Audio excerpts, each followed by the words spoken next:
Imagine driving across the George Washington Bridge on a Tuesday morning, but instead of the usual slow crawl into Manhattan, you see something completely new.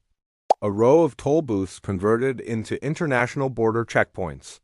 An officer asks for your passport. They ask if you have any goods to declare.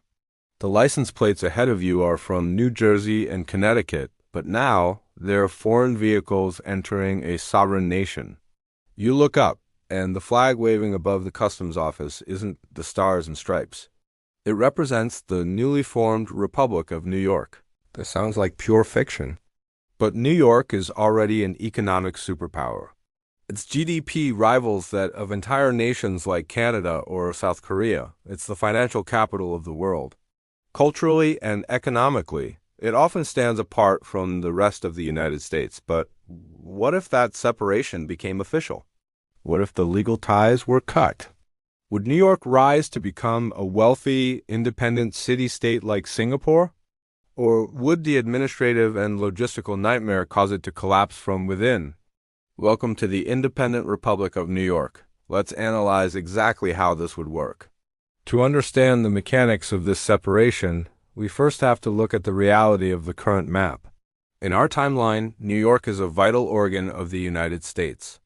It contributes a massive amount of tax revenue to the federal government, far more than it gets back in services.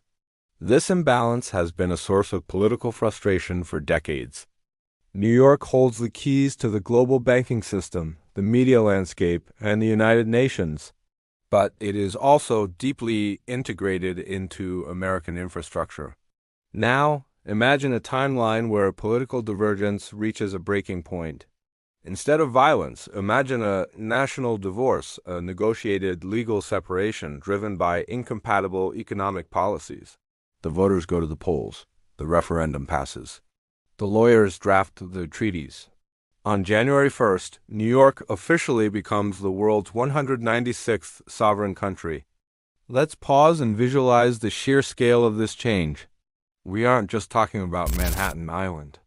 We are talking about everything from the beaches of Montauk to the Canadian border near Buffalo. This changes the geography of North America forever.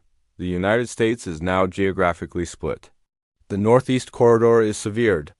New England is physically isolated from the rest of the mainland U.S., separated by the territory of New York. Think about the logistics. To drive from Boston to Washington, D.C., you now have to transit through a foreign country. This means international shipping laws, transit visas, and trade tariffs apply to every single truck carrying groceries or Amazon packages. The smooth flow of commerce that we take for granted grinds to a halt. The map of the Western world has to be redrawn. Why would this happen in our hypothetical scenario? The catalyst would likely be economic. Imagine a severe divergence in monetary policy. Perhaps the U.S. government decides to devalue the dollar to manage its debt, while New York, home to Wall Street, wants a strong, stable currency to protect global investments.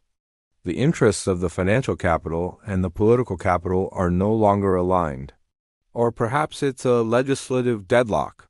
New York passes strict laws on technology or the environment that directly contradict federal mandates.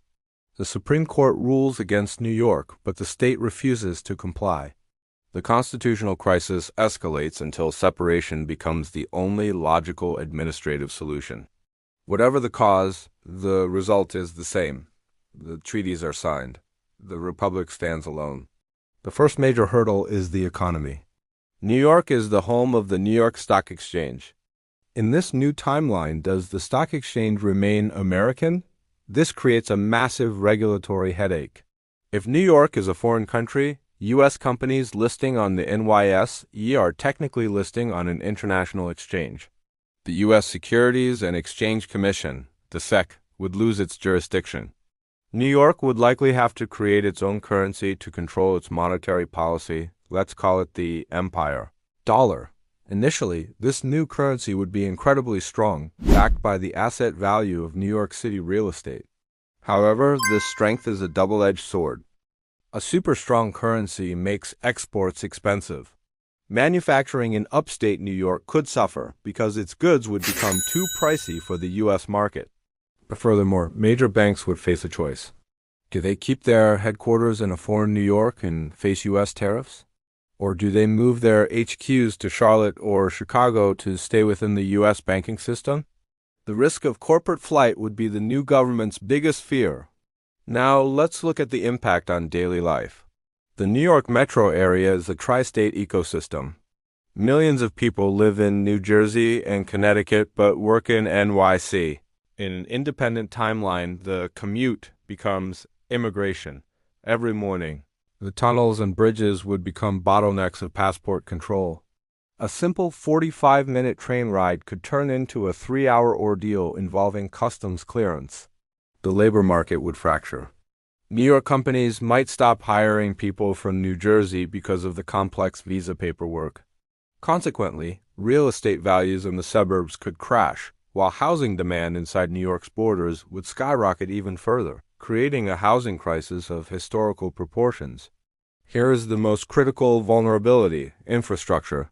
New York City's water comes from a massive aqueduct system connected to reservoirs in upstate New York. This is why the state must remain unified. If the city tried to separate from upstate, it would lose its water source.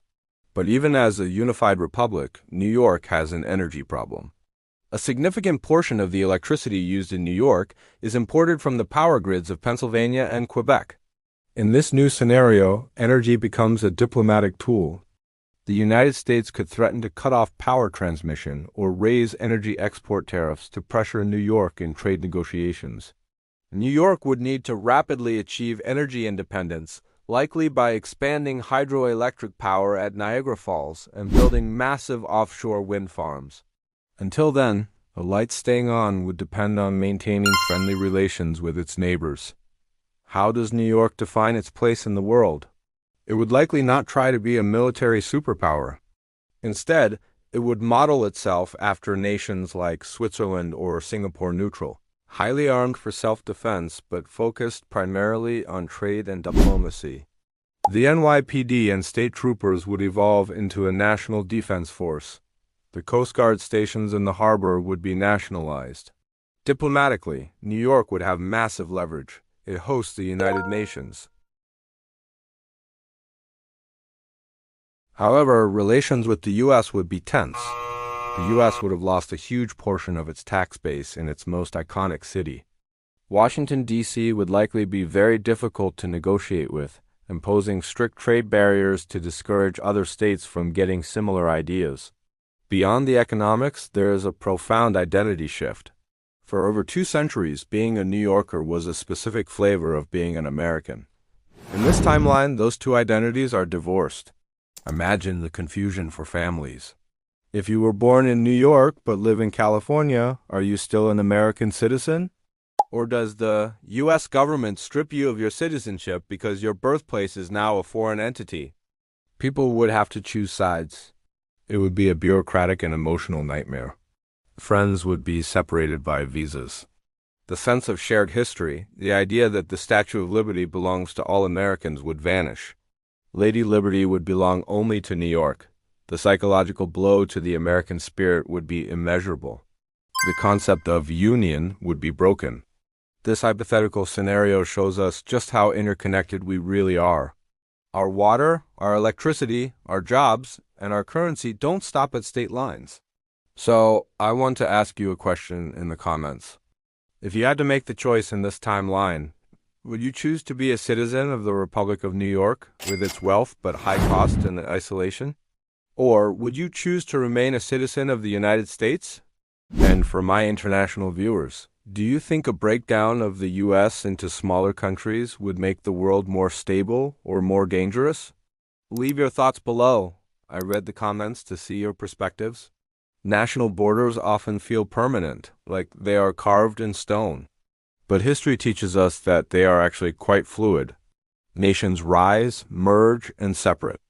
While New York isn't going anywhere today, thinking about what if helps us appreciate the complex web of logistics that keeps our modern world running. If you enjoyed this geopolitical deep dive, please hit that subscribe button. We explore a new alternative history every week. Next time, we are heading to the West Coast to answer the question, what if California split into 2 states, the North versus the South. You don't want to miss that. Thanks for watching, and I'll see you in the next episode.